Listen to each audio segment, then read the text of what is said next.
organizado en conjunto con la Universidad Autónoma Metropolitana de Xochimilco y es a su casa, la Universidad Obrera de México, a la cual son bienvenidos todos ustedes. Muchas gracias por estar aquí.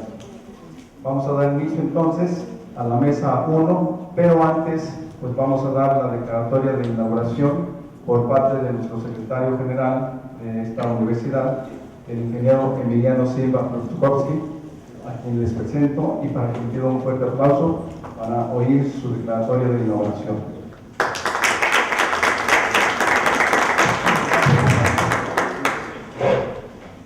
Compañeros, buenos días a todas y a todos. Como ya dijo el compañero Elías, bienvenidos. Nos da mucho gusto ser sede de este encuentro en torno al cuarto encuentro internacional de la economía de los trabajadores que se llevará a cabo ya en breve, en el mes de julio en Brasil. Esperamos que las mesas de trabajo y los acuerdos que se tomen en estas sean fructíferos. Les deseamos todo el éxito y les recordamos, esta es su casa, la Universidad Obrera. Bienvenidos nuevamente. Y siendo las 10 horas con 19 minutos, damos por inaugurado este encuentro. Bienvenidos todos y pues nos vemos por aquí en un rato. Gracias.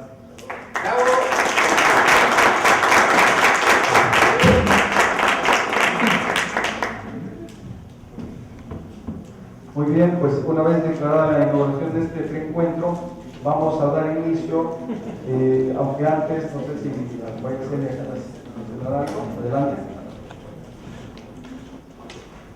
Gracias, buenos días.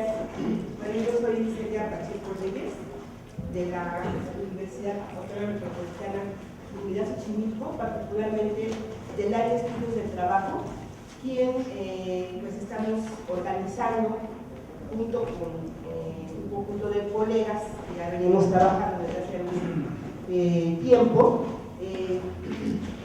el tema de la economía de los trabajadores. Todos sabemos que en los últimos tiempos la crisis del capitalismo ha afectado muy fuertemente, particularmente a los trabajadores, particularmente en el tema de su economía. Les voy a contar muy rápidamente que este evento, que este año está en su cuarta edición, inició en el 2007 en Argentina, en Buenos Aires, en la Universidad de Buenos Aires, una universidad pública.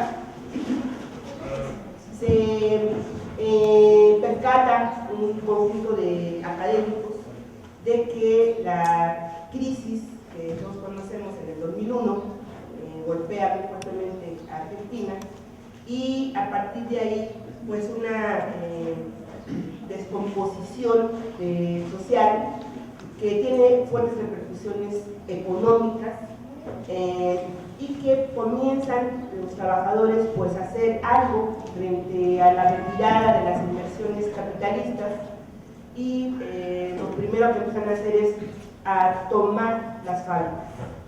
Y bueno, hay varias, un conjunto de fábricas que son tomadas por los trabajadores para instrumentarlas, echarlas a andar, y inicia un proceso que ubicamos como autogestionar, ¿no? Que los propios trabajadores pues tienen que hacerse cargo para lo que no están preparados, que es para la gestión de la empresa capitalista. Este movimiento se llama las fábricas recuperadas, o también las fábricas sin patrones, y ha ido en ascenso a pesar de que la economía argentina ha mejorado notablemente, ¿no?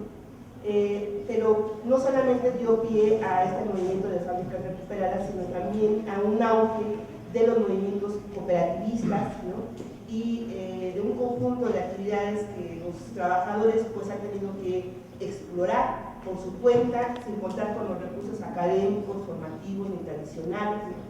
Que permitan estructurar un movimiento político más en formalidad. A pesar de esto han tenido ya unos logros muy notables, como por ejemplo reflejar los intereses de estos trabajadores que han recuperado fábricas en legislaciones que favorecen o que permiten, que protegen que esos trabajadores puedan contender con los intereses de los dueños de esas fábricas que actualmente las quieren devolver.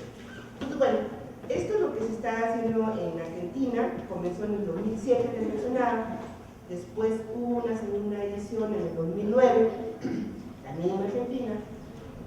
Cada vez, la primera ya fue importante la reacción internacional a estos eventos que estaban ocurriendo ahí. Para el segundo evento ya había muchos más países participando, ya habían no solamente países del Cono Sur y México, sino también estaba Estados Unidos, Canadá, Francia, España.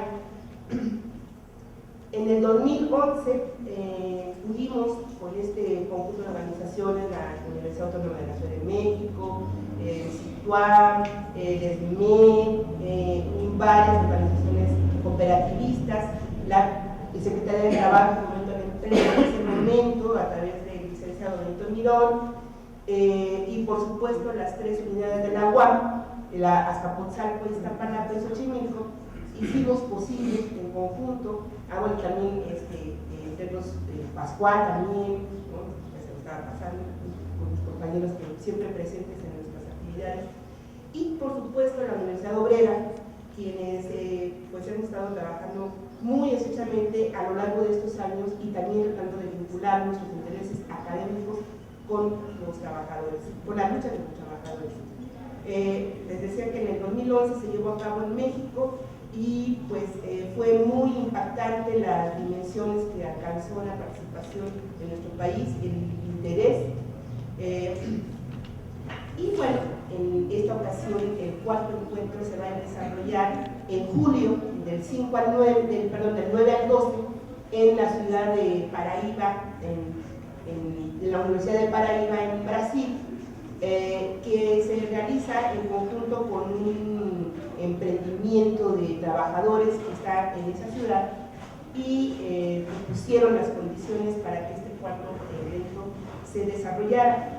Nosotros desde hace un año más o menos, como el área de estudios de trabajo de la UAM Xochimilco, directamente involucrados con este evento en Argentina y ahora en Brasil, estuvimos tratando de incentivar la participación de académicos y trabajadores en este lugar en Brasil, pero ya nos dimos cuenta de que está muy difícil, que es muy caro, es muy lejos, implica un esfuerzo económico muy fuerte, sobre todo a los que nos interesaría más que fuera, que son los trabajadores. Entonces, en vista de que no hemos podido garantizar maneras solidarias, maneras de financiar a los trabajadores, pues optamos, junto con la Universidad Obrera, por organizar este preencuentro.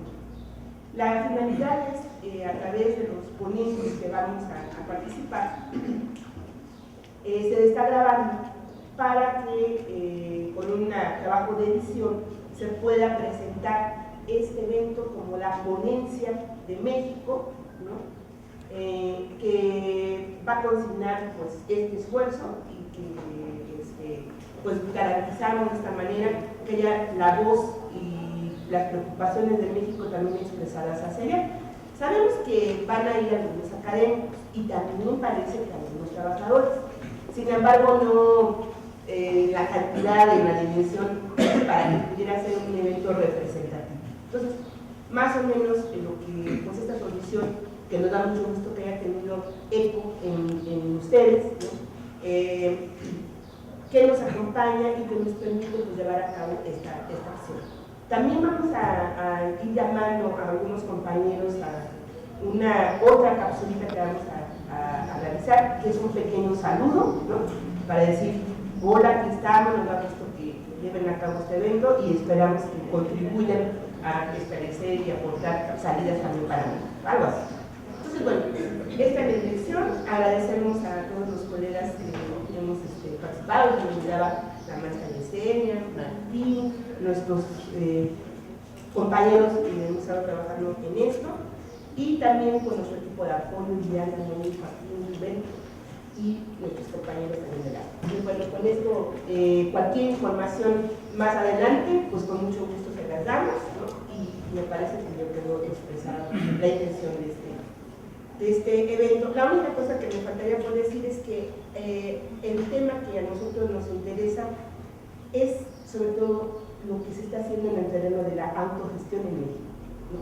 Y que también eso incorpora sindicatos, cooperativas, movimientos sociales de diverso tipo, como los que vamos a ver acá. Se ve muy interesante el programa. Entonces, felicidades a todos y buenos días. Muchas gracias a la universidad.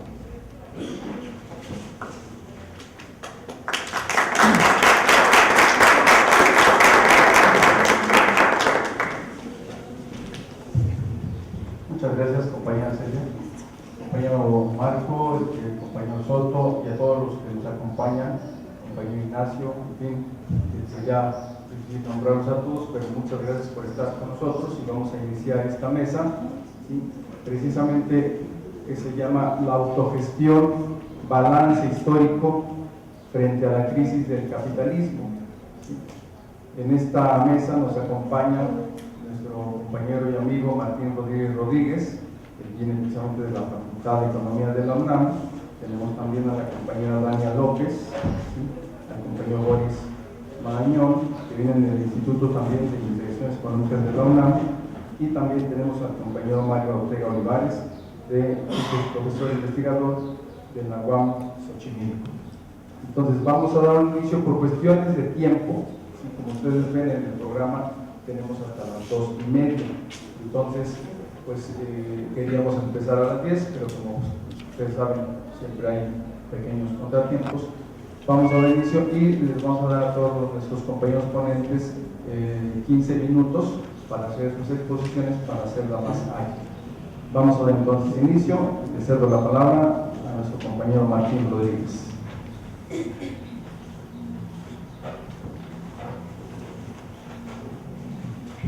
Hola, pues muy buenos días. Para nosotros en Facultad de Economía y para el grupo de compañeros que desarrollamos actividades en este espacio ligados a las cuestiones del mundo del trabajo y de la economía solidaria, pues nos es muy agradable estar aquí con ustedes para conversar brevemente acerca de un conjunto de elementos que suceden bajo el marco de este análisis de la importancia que tiene el crecimiento de un sector social que por la propia crisis capitalista viene desempeñando poco a poco un papel muy importante para aquilatar que existan condiciones mínimas básicas de vida de una gran cantidad de la población de nuestros países. Yo quiero hablar un poco acerca del contexto que nos guarda esta condición del siglo XXI en su arranque, dado que a nivel mundial la expresión más fuerte y más descarnada de los asuntos que tienen que ver con la forma en la que se están desapareciendo un conjunto de derechos de trabajadores formales en nuestros países, pues tienen el escenario de la crisis económica a nivel mundial. Crisis económica que se expresa en un estallido del sistema financiero mundial, que en 2007 tiene el arranque tal vez más importante en términos de la expresión de este proceso recesivo, pero que de forma directa se representa de manera más descarnada en condiciones inmediatas posteriores a ese año. ¿A qué me estoy refiriendo en concreto? Al reconocimiento tanto por parte del Banco Mundial como del Fondo Monetario Internacional y demás organismos internacionales acerca de una caída brutal del Producto Interno Bruto, principalmente en aquellos países que son de alguna forma quienes están jalando la economía de mercado a nivel mundial.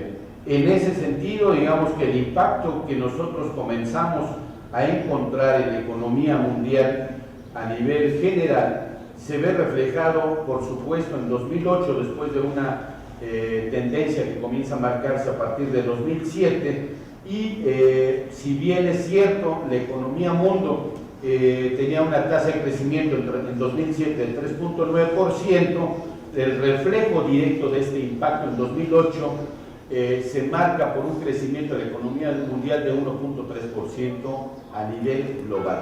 Esto, reconocido por el Banco Mundial, lo que hace en concreto es reflejar un conjunto de condiciones bastante precarias que viene teniendo la clase trabajadora en todos los países del globo.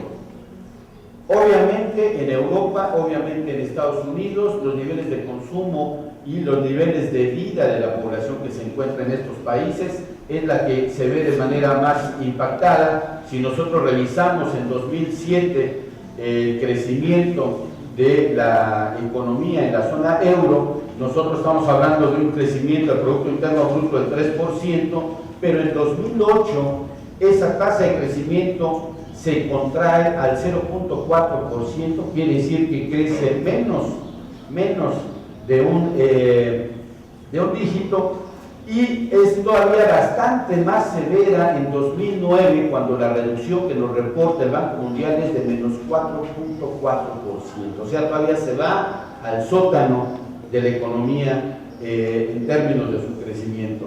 Podemos referir que en el marco de las aproximaciones que da en el caso específico el Fondo Monetario Internacional, cuando sostiene que hay un crecimiento, un proceso de crecimiento de la economía en 2009 que se refleja en una recuperación que va a dar un 2.1% de crecimiento en 2010, ese respiro en concreto más bien se debe a un conjunto de mecanismos de apalancamiento que está principalmente las bancas centrales soportando. Sin embargo, el crecimiento no refleja las mismas condiciones de la generación de la ocupación.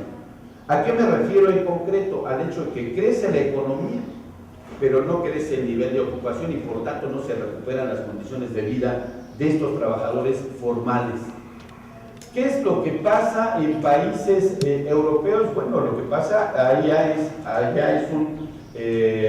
una política de ajuste bastante severa, que en Estados Unidos ya de alguna manera se había estado aplicando con restricción de derechos de los trabajadores y de condiciones de vida en particular de la clase obrera norteamericana, la cual también tiene estas condiciones que expresan caídas de la economía más importante del mundo de 1.9% en 2007 a menos 0.4% en el caso de 2008, menos 3.5% en 2009, una recuperación que presenta la estadística del Banco Mundial de Crecimiento en 2010 del 3%, pero una caída de nueva cuenta en 2011 del 1.7%.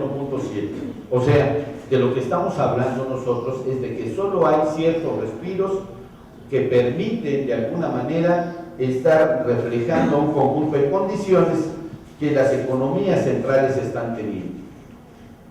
Habría que mencionar que en este sentido la importancia o la relevancia que tienen las economías, en particular la economía china y la economía hindú, en relación a convertirse en motores de la economía mundo, se vuelve algo relevante, pero también habría que reconocer que estas dos economías o estas dos potencias que están emergiendo en pleno siglo XXI no tienen la capacidad de recuperación suficiente, entre otras cosas, porque Estados Unidos, por ejemplo, para la economía china, significa el 50% de los productos que coloquen en el mercado mundial.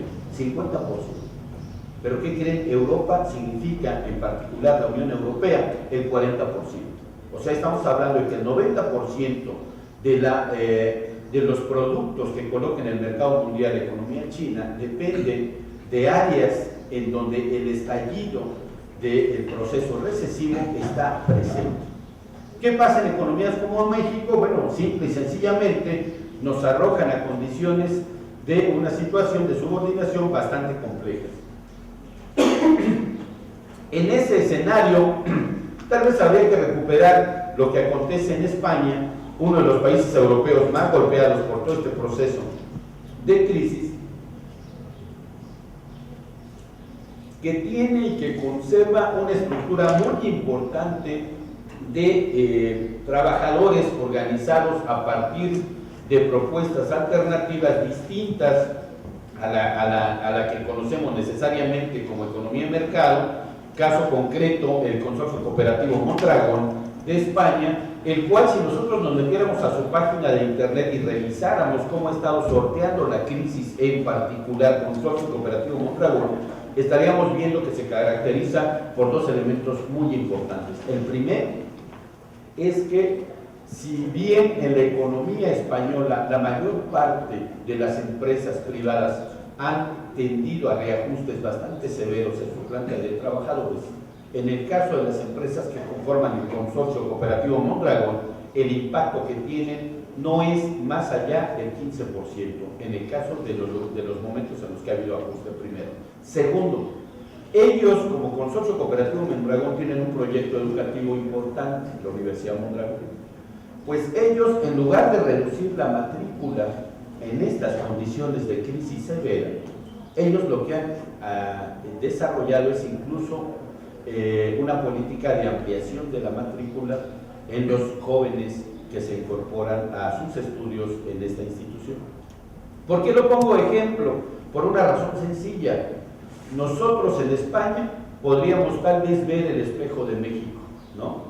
Una gran cantidad de jóvenes que estudian maestrías, doctorados, que están preparados para incorporarse al mercado de trabajo y no encuentran empleo.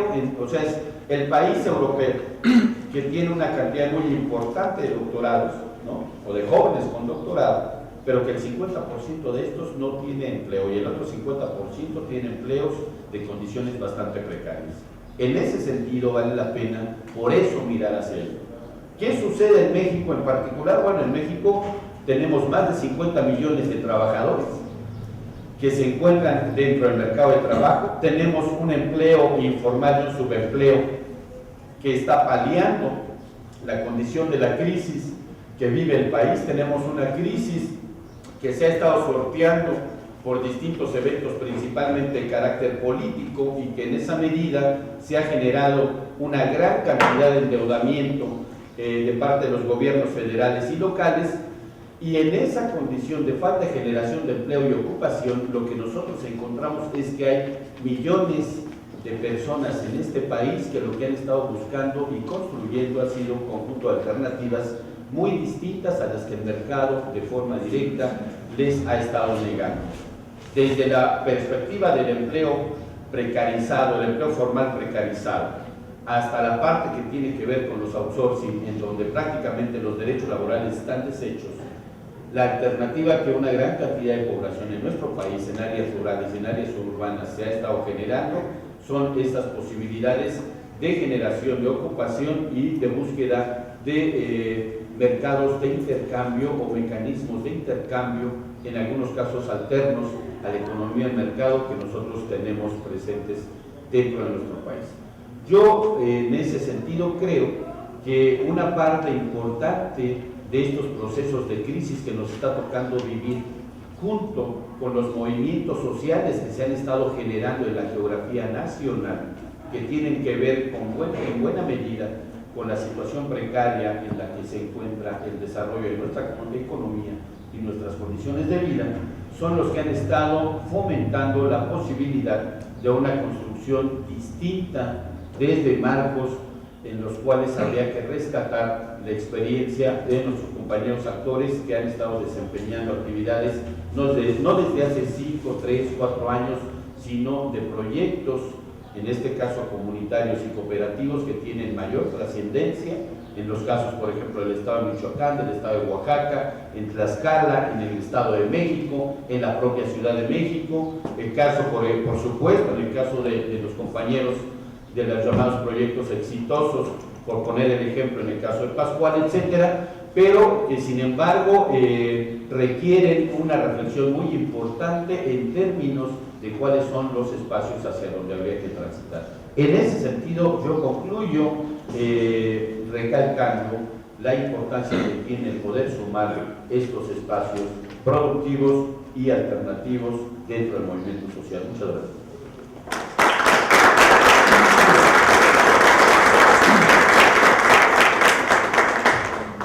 Bien, ahora le cedemos la palabra a Diana López y a Boris Marañón del Instituto de Investigaciones. Muchas gracias por este espacio. Nosotros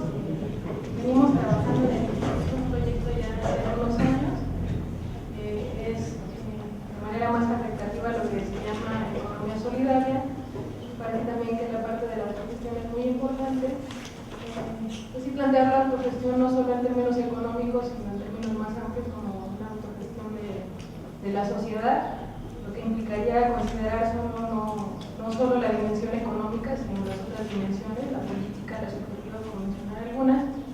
Y en ese sentido, lo que nosotros traemos ahora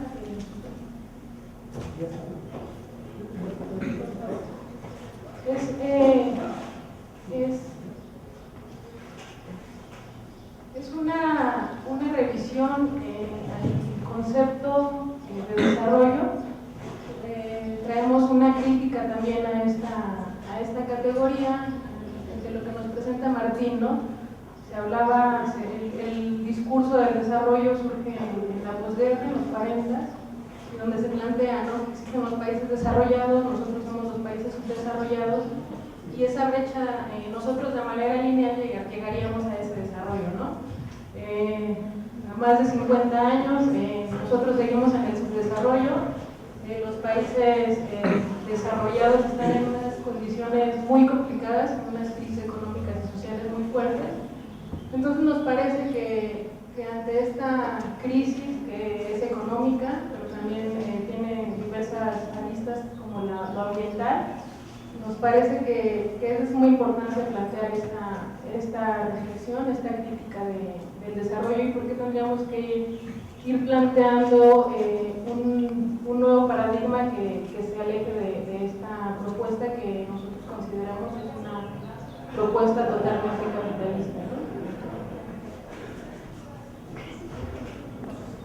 En ese sentido, nosotros recuperamos estas propuestas que vienen emergiendo con mucha fuerza en la zona andina, en Sudamérica, pero que no nos parece que sean exclusivas de estos espacios. Nos parece que como prácticas existen en diversos espacios en el mundo, no solo en el mundo rural, sino también en el mundo urbano. Y ante un cuestionamiento fuerte, ¿no? O un rechazo ya abierto de decir ya no queremos vivir o ser parte de esto. Entonces de ahí en nuestro interés de plantear el buen vivir como esta posible alternativa de un nuevo paradigma que le dé fuerza a una propuesta anticapitalista, y en el sentido que dejemos de lado ya el asunto del desarrollo. Entonces, bueno, los ejes, pensar la solidaridad entre las personas y con la naturaleza, solidaridad y también reciprocidad en términos de dar, recibir, devolver, no solo como la solidaridad como se entiende ahora en términos altruistas, sino de crear un lazo más fuerte, ¿no? La desmercantilización de las relaciones sociales, la resignificación del trabajo, la producción, el consumo y las necesidades.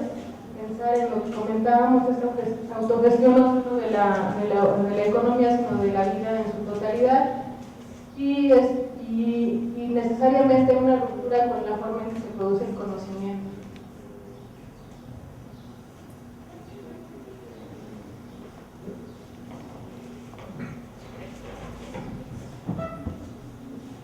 Sí, es importante la idea que comenta Dania, que nos ubiquemos en un momento histórico.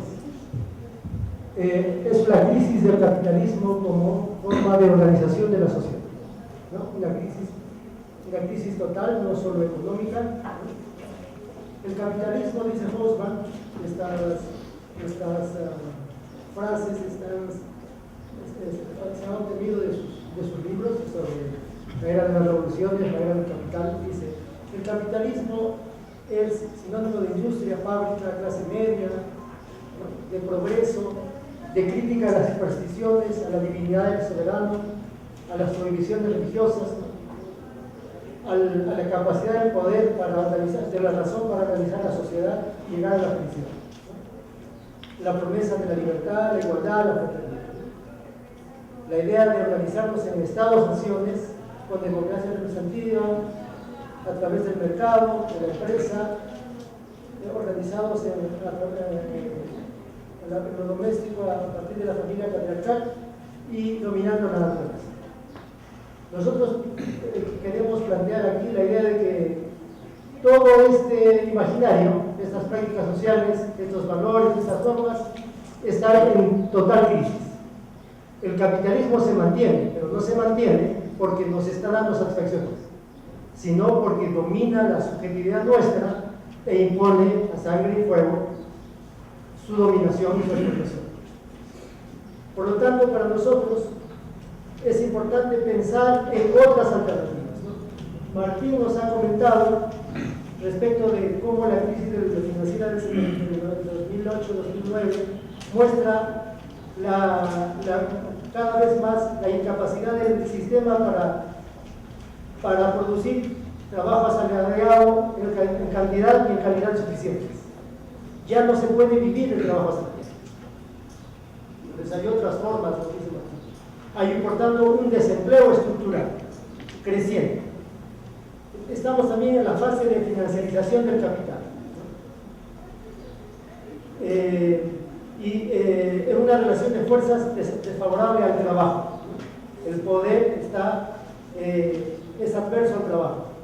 Por lo tanto, tiene bases teóricas seguir enfatizando la necesidad del crecimiento del empleo o del trabajo en general, o podemos pensar en el plano económico y debemos pensar en impulsar un debate diferente, un debate sobre, por ejemplo, la economía solidaria, el trabajo colectivo, el trabajo común. En la última campaña electoral vimos a todos nuestros candidatos, algunos más nuestros que otros, o ninguno nuestro, ¿no?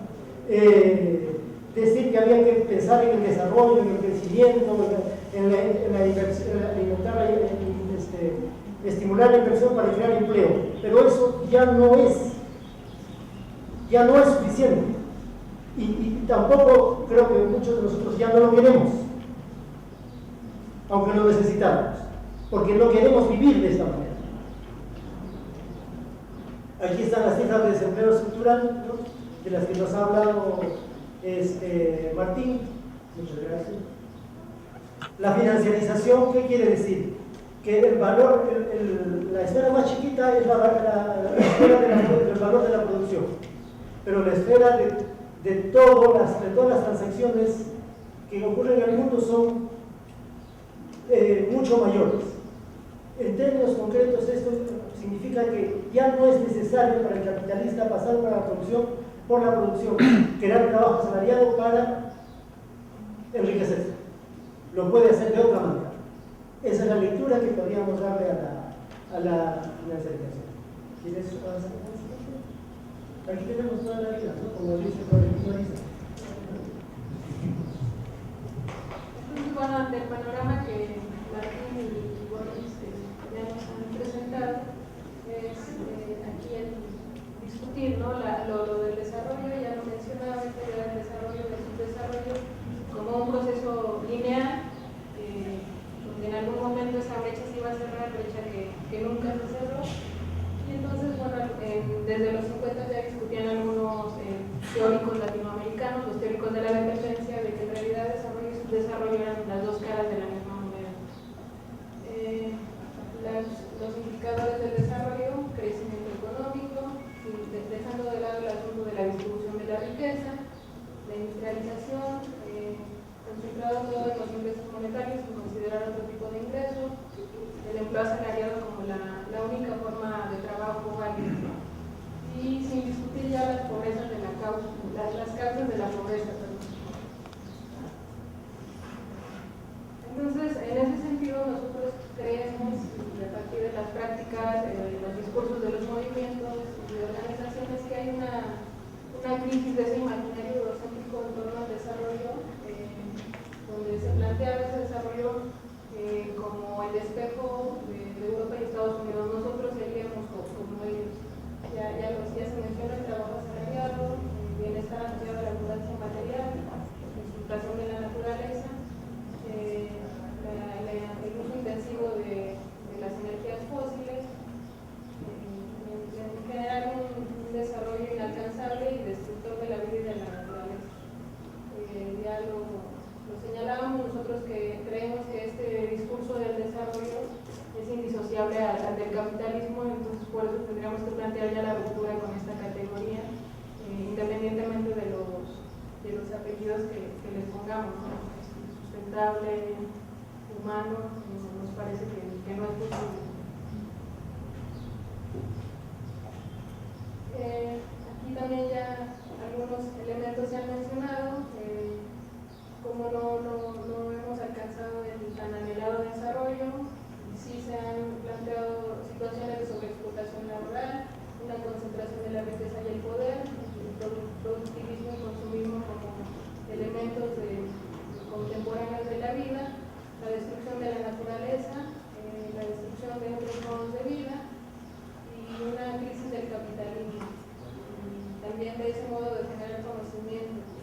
está asociado a esta idea del racionalismo, cientificismo, positivismo, separación sujeto y objeto. Creo que en la siguiente lámina, si quieres retomarlo tú, tratamos de discutir esta parte de manera muy rápida de cómo es que habría que plantear esta ruptura con la forma en que se construye el conocimiento. Sí, nosotros decimos, para quienes estén interesadas, tenemos una clase en la Facultad de Ciencias Políticas. Decimos que el modo de producir conocimiento asociado al poder del capitalismo es el eurocentrismo. Entonces, es una forma de producir conocimiento que nos hace ver la realidad de modo distorsionado, no según los intereses de los trabajadores, sino los intereses del capital. Pero utilizamos sin saberlo, sin quererlo, sin ser conscientes, esa forma de analizar la sociedad. Utilizamos ese tipo de ciencia. Es una forma de conocimiento en el que se dice que hay un imaginario, una manera de imaginar, de entender la vida social. La historia inicia y termina en Europa, con sus valores, relaciones e instituciones. Cuando hablamos de modernización o de desarrollo, estamos diciendo, vamos a recorrer nuestra historia a partir de lo que somos, pero tratando de alcanzar lo que son Europa y Estados Unidos. Entonces, allí hay una racionalidad instrumental para afirmar la vida social, que es de los medios fines, la racionalidad weberiana, ¿no? El otro no interesa, intereso yo, intereso como individuo, intereso de manera egoísta, pero no como, no estoy interesado en mi bienestar junto con el de los otros, sino en mi bienestar a pesar de que los otros puedan sufrir las consecuencias negativas. Entonces aquí hay una serie de consideraciones. Nosotros pensamos que debemos partir hacia otra racionalidad, ¿no? Que critique esta racionalidad instrumental, la explotación de la naturaleza. Debemos plantearnos otra racionalidad solidaria, que plantee una visión relacional y de respeto con los seres vivos y no vivos. Una relación, como dijo Dani al principio, de solidaridad y complementariedad. Yo no puedo estar bien si el otro o los otros no están bien. Yo no puedo estar bien si la naturaleza está siendo sistemáticamente destruida.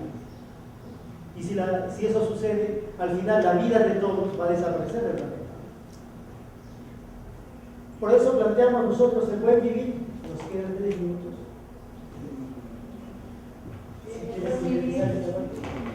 Que es una propuesta que surge a partir de las resistencias indígenas y de esa resistencia del espíritu colectivo, que como decía no es exclusivo de los pueblos de la zona andina, sino aquí también podemos identificar con claridad eso. Un nuevo fundamento de las relaciones de propiedad y de la organización del trabajo, constituir esas relaciones de explotación por relaciones de cooperación y solidaridad, la ruptura epistémica, que era lo que mencionaba ahorita, alejarnos de ese eurocentrismo, y en esta perspectiva relacional romper con esa racionalidad instrumental, porque esa racionalidad instrumental medios fines lo que hace es que al otro lo pone como objeto, ¿no? Entonces es romper con esa idea de que hay sujetos y objetos, sino que todo como objeto, ¿no? Entonces es romper con esa idea de que hay sujetos y objetos, sino que todos tendríamos que ubicarnos como sujetos y pensar también en la naturaleza como sujeto de derecho. Ya hablamos de criticar esta noción de desarrollo, plantear la integralidad de la vida y plantear también la otra dimensión, no solo de lo económico, sino también el asunto político, el asunto del autogobierno. Bueno, esta propuesta del buen vivir, considerarla como precepto moral, como ubicar que debe haber una ética de relacionarnos distinta, donde se establezcan relaciones de solidaridad, de reciprocidad y complementariedad, como una conquista social, que es lo que uno ubica en los países como Ecuador y Bolivia, que ya van ubicando el buen vivir como parte de sus textos constitucionales y como una consigna política también, que puede ser, que como ventaja es que es muy amplia, entonces puede ser vaciada de contenido o tergiversado. En muchos casos ya se tacha la palabra desarrollo y se pone buen vivir, ¿no? Entonces, pero no hay un cuestionamiento real al asunto del desarrollo. Entonces habría que considerar eso como consigna política, pero manteniendo que hay que alejarse de esa idea del desarrollo. Aquí una cita de los comuneros nazis en Colombia, que hablan de la economía, de esa economía propia, que refiere a esas actividades económicas y productivas para favorecer la soberanía alimentaria, la sostenibilidad de los territorios y de la vida.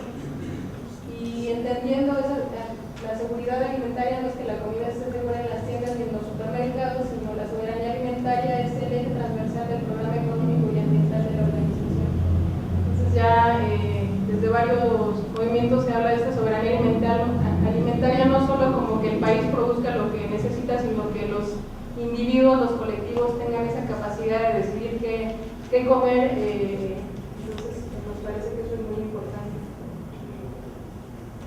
Entonces aquí tratamos de sintetizar muy rápidamente a partir de las prácticas que ya se están dando cómo es que se va viviendo el buen vivir. Por un lado, todas estas luchas de los movimientos en contra de las mineras o en defensa de su territorio hablan de un territorio que es un espacio social y simbólico.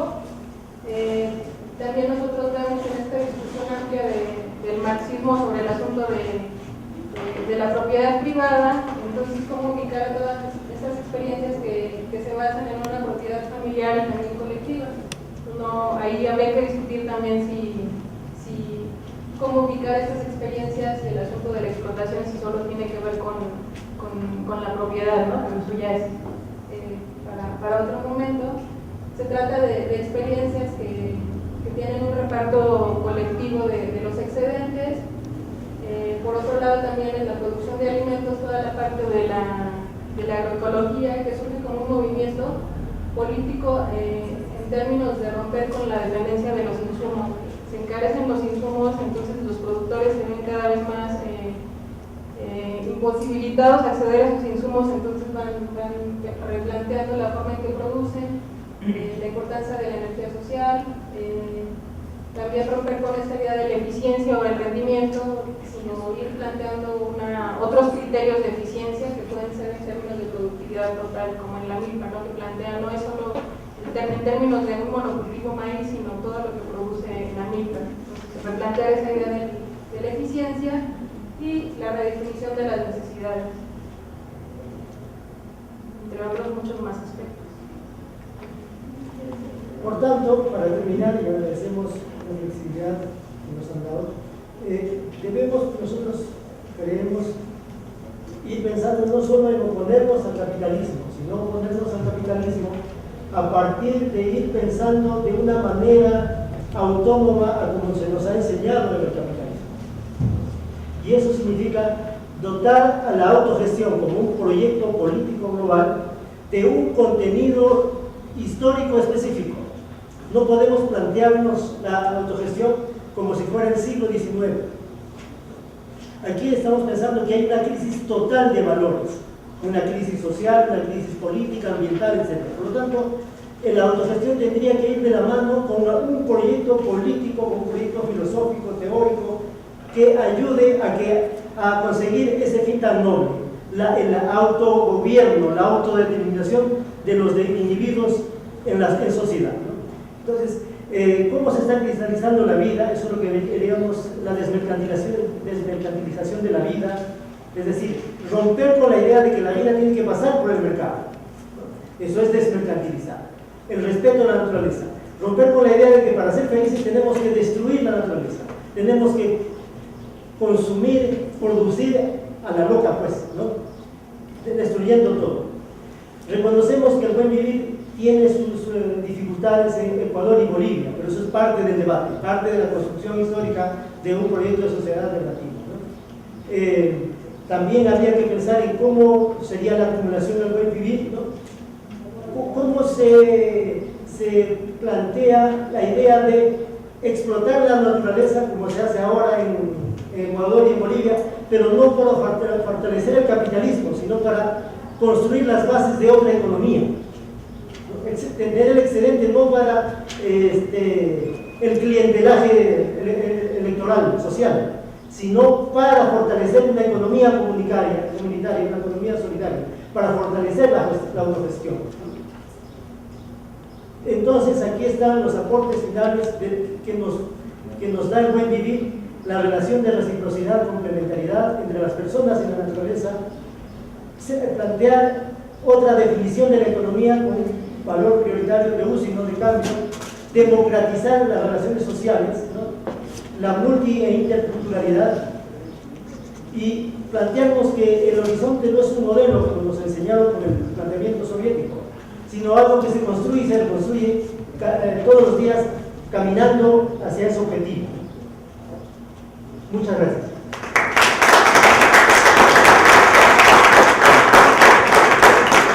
Muchas gracias, profesor Boris. Antes de continuar, queremos mencionar que tenemos presente al compañero de Michoacán, compañeros de Michoacán, y pues pedimos un reconocimiento a los compañeros que están dando una lucha muy fuerte, ¿verdad?, contra la reforma educativa. Ustedes seguramente pasaron por el Zócalo, ahí hay un plantón. Entre los que están sosteniendo este plantón están precisamente los compañeros de Michoacán, ¿sí? El compañero mentor. Pues pedimos un aplauso.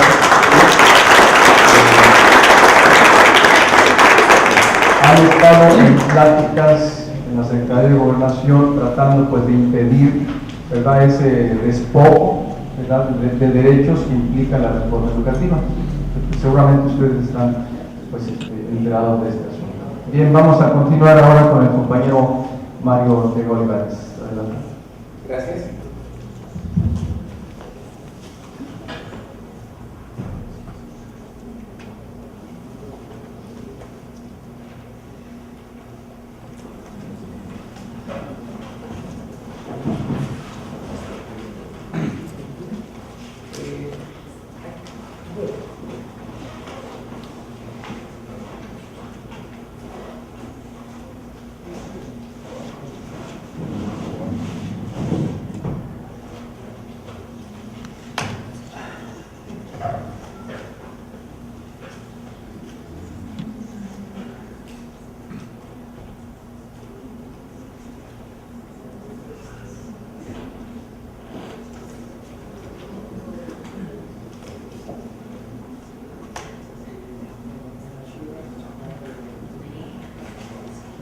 Crisis capitalista y recortes presupuestales, el drama español. El mundo atraviesa por una crisis sistémica que trasciende con mucho los aspectos financieros, alcanza la base productiva y afecta a todas las actividades económicas. No se trata solo del fracaso del neoliberalismo con sus agresivas medidas de desregulación y privatización, la cual, lejos de haber evitado la crisis, la ha precipitado. Está en cuestión la lógica misma del capitalismo, que en su vorágine ha generado una crisis energética, agroalimentaria, del abasto del agua, que incide en el cambio climático y que pone en riesgo las condiciones de vida del planeta. La desregulación y privatización desataron una regresión global de las conquistas sociales. Bajo el proceso conocido como financiarización, la lógica del mercado bursátil especula hasta con las pensiones, los recursos naturales y los conocimientos. Se han obtenido enormes ganancias en la compra y venta de deudas. Una de las facetas más corruptas del predominio financiero ha sido la siniestra danza de exorbitantes cantidades de dinero, donde los recursos de los países pobres se extraen hacia las grandes sedes del capital. Ello ha permitido que en los Estados Unidos se incrementaran de manera extraordinaria los créditos, se ofrecieran títulos financieros de alta rentabilidad sin sustento productivo, lo cual generó un esquema irracional de consumismo sin freno, el cual provocó una avalancha de quiebras de bancos y aseguradoras, además de propiciar fabulosos fraudes. Un aspecto relevante de la estrategia globalizadora es el incremento de la productividad, que fue acompañado también por un descenso relativo del salario, así como por una progresiva desigualdad en ingresos. además del otorgamiento ilimitado del crédito. Tal abundancia de capital crediticio estimuló no solamente el consumo, sino también la inversión.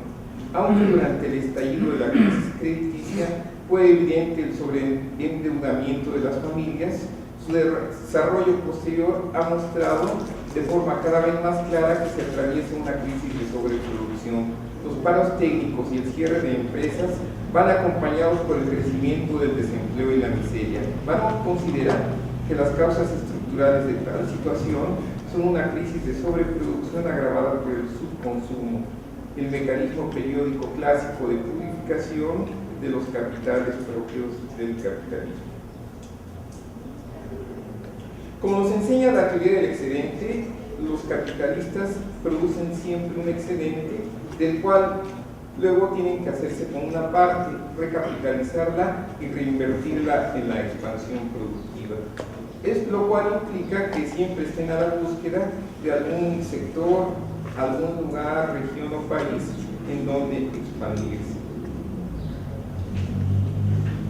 El reciente giro hacia la financiarización ha forzado a la economía a la necesidad de lidiar con un problema de absorción de excedentes. Pues hay un problema tal en la práctica que no pueden detenerse las devaluaciones periódicas. Por ello se pierden billones de dólares en valores de activos. La deuda nacional y el sistema de crédito han sido siempre vehículos fundamentales para la acumulación primitiva, para lo que Harvey denomina acumulación por desposesión. Si se quisieran tomar las riendas de la absorción del excedente capitalista, se tendría que socializar dicho excedente para escapar del problema que representa el crecimiento de un 3% en la acumulación. Si no se desacelera la tasa de crecimiento del 3% anual, se generarán unos costos ambientales tan profundos y una presión sobre las circunstancias sociales tan tremenda que estaremos pasando de una crisis financiera hacia la otra. Según ADVA, ningún sistema histórico ha producido más riqueza que el capitalismo, pero ningún otro sistema histórico ha producido más destrucción. Para ponderarlo en forma objetiva es reconocer su doble cara, la de producir riqueza y destruir tanto la vida como la naturaleza. Su triunfo es indudable. Cada vez hay más alimentos y cada vez hay más hambre, más medicinas y más enfermos, más casas vacías y más familias sin techo, más trabajo y más desempleo, más libros y más analfabetos, más derechos humanos y más crímenes contra la humanidad. Las viejas metáforas del liberalismo han sido desmentidas en la práctica. La famosa mano invisible que armonizaría los intereses privados y los colectivos cuenta monedas en una cámara blindada. El goteo que irrigaría las capas más bajas del subsuelo económico apenas si es capaz de llenar el cuenco de una mano. Las políticas que aplican los gobiernos del mundo aceptan sin reticencia la lógica inmanente del beneficio, ampliado como condición de supervivencia estructural, privatización de fondos públicos, prolongación de la jornada laboral, despido libre, disminución del gasto social, desgravación fiscal a los empresarios. Esa es la naturaleza de la economía del mercado. Cuando no está en crisis, cerca de 4.700 millones de seres humanos sobreviven en la pobreza, pero cuando se desata la crisis capitalista, solo es posible incrementar las tasas de ganancia aumentando el número de sus víctimas. La economía de mercado internaliza prácticas depredadoras y fraudulentas de carácter caníbal. La acumulación por disposición sigue diversos caminos y su modus operandi tiene mucho de contingente y azaroso. Es omnipresente y se acelera cuando ocurren crisis de sobreacumulación en la reproducción ampliada y no encuentra otra salida que la devaluación. La acumulación por disposición, analizada por KF, sería la manifestación más brutal de la ganancia por transferencia inequitativa. Bajo esta lógica se incluye una serie de operaciones financieras y privatizaciones que no son más que la manifestación moderna de la acumulación originaria del capital encubierta por el manto ideológico del neoliberalismo y las loas a los mercados supuestamente autorregulados. La acumulación por desposesión ataca a las formas no mercantiles de producción al tiempo que arrebata los espacios del dominio público. Veamos ahora el caso de la crisis en una economía que, como la española, había gozado de los beneficios de su integración en la Unión Europea. El caso español es muy interesante para nosotros porque las famosas reformas que actualmente se están instrumentando ocurrieron antes en España y ya ahí se están manifestando los resultados. El empleo no creció, sino que decreció. Cuando España creció, nos decía Rothman, a los más desfavorecidos les tocaron algunas migajas, aunque fuera de manera indirecta. Así se incrementó el salario, se amplió la cobertura sanitaria, se edificó más vivienda social, se construyeron aeropuertos, trenes de alta velocidad, y entonces el neoliberalismo hizo ondear su bandera triunfante bajo la fórmula de la democracia de mercado. Todo funcionaba a las mil maravillas. Sin embargo, el 4 de junio de 2013 se daba a conocer que el hambre y la pobreza se extienden sin tregua entre los niños a tal grado que en Andalucía, una de las regiones con mayor desempleo, se ha tenido que poner en práctica un programa de desayunos o meriendas para 5.000